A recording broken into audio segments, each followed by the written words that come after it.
कसं काय झालं होतं तुला हे सांग आता. माझं डिसेंबरमध्ये मी पडलो होतो तर हात फ्रॅक्चर झाला होता अंगठात. तर तिथं काही कळालं नाही फ्रॅक्चर झालेलं. मग इथे येऊन जेव्हा दाखवलं तर डॉक्टरने सर्जरी सांगितली होती. मग 1 महिना जेव्हा के वायरिंग करून झाले सर्जरी होऊन, त्याच्यानंतर जेव्हा वायर्स काढल्या हातातून तेव्हा मग अंगठा पूर्ण स्टिफ होऊन गेला होता, काहीच मुवमेंट नव्हतं. बरोबर. तर डॉक्टरने सांगितलं की फिजिओथेरपी करून घ्या, हाताला आराम भेटेल.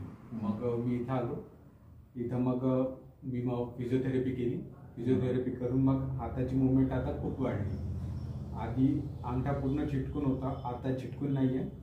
आता पूर्ण मुवमेंट होतं. आता लिहिता येत आहे, आधी सारखं खेळता येत आहे आणि मग वजन वगैरे पण उचलता येतं. आधी सगळे कामं डाव्या हाताने करायला लागायचे. आता फिजिओथेरपी झाल्यानंतर सगळे उजवा हात पूर्ण कामी आला.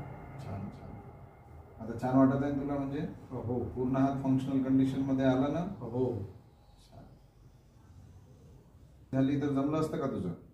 नाही, मग अंगठा एकाच जागेवरती मग स्टिफ होऊन बसला असता आणि मग ते अंगावरती बसला असतं. म्हणजे फिजिओथेरपीमुळेच ते पॉसिबल झालं. हो. बरोबर.